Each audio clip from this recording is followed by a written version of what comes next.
Hi friends, இன்றைக்கி என்ன வீடியோன்னு பார்த்தீங்கன்னா கேரளா ஸ்டைலில் அடை பாயாசம் தான் செய்ய போகிறோம். வாங்க எப்படி செய்யலான்னு வீடியோக்குள்ளே போகலாம்.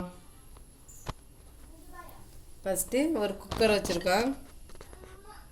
குக்கர் காய்ஞ்சதுலேயும்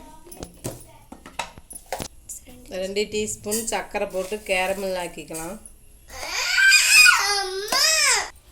பாருங்கள், சர்க்கரை வந்து மெல்ட் ஆகி வந்து நம்மளுக்கு ப்ரௌன் கலராக வந்து வருது. இன்னும் நல்லா கொஞ்சம் ப்ரௌன் கலர் ஆகட்டும். பாருங்கள், நம்மளுக்கு வந்து நல்லா ப்ரௌன் கலர் ஆயிடுச்சு. இன்னும் கூட கொஞ்சம் ப்ரௌன் கலர் ஆகட்டும். நல்லா ப்ரௌன் கலர் ஆயிடுச்சு. கருவிடக்கூடாது, நல்லா இந்த கரெக்டாக தான் இருக்கணும். இந்த டைமில் நம்ம தண்ணி ஊற்றிக்கலாம். 200 ml ஒரு கிளாஸ் தண்ணி ஊற்றிருக்கிறோம். நம்ம வந்து இப்போ பால் வந்து 1 லிட்டர் பால் சேர்த்துருக்குறோம். நம்ம வந்து பால் ஊற்றிக்கலாம்.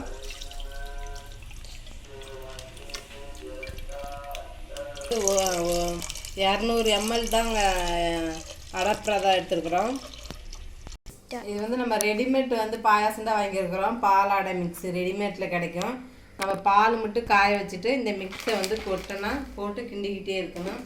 வாங்க எப்படி கிண்டலான்னு பார்க்கலாம். கட் பண்ணிக்கலாம். இதாங்க அதோட உள்ள சேமியா இந்த மாதிரி உள்ளே இருக்கும்ல, இது வந்து உள்ளுக்கு பாருங்கள் இப்படி தான் இருக்கும். அதோட உள்ளுக்கு இருக்கிற டெக்ஸ்சரு இப்படி தான் இருக்கும். இது வந்து கேரளா ஸ்டைலில் அடை பாயாசம், இதான் அடைன்னு சொல்லுவாங்க. வாங்க கேரளா ஸ்டைலில் இன்றைக்கி பாயாசம் சாப்பிட்லாம். வாங்க வந்து கொதி வரட்டும். நல்லா கொதிஞ்சதுக்கப்புறம் தான் அந்த மிக்சர் போட்டு கிண்டிக்கிட்டே இருக்கணும். அது நல்லா பொங்கிருச்சு. இப்போ வந்து மிக்சரை கொட்டிக்கலாம். இப்போ வந்து கை விடாமல் கிண்டிக்கிட்டே இருக்கணும். ஏன்னா அது இங்கே வந்து அந்த அரிசியில் தான் செஞ்சுருக்காங்கன்றது அப்படியே போய் பிடிச்சிக்கும். கை விடாமல் கிண்டிக்கிட்டே இருக்கணும். போட்டு 10 நிமிஷத்துக்கு நல்லா வந்து கொதிச்சிட்ருக்கு பாயாசம். நல்லா சுண்டி நம்மளுக்கு நல்லா திக்காக வரும். அண்ணன் மட்டும் வெயிட் பண்ணலாம். பாருங்கள், ஒரு அடுப்பில் வந்து முந்திரி திராட்சை வறுத்துக்கலாம்.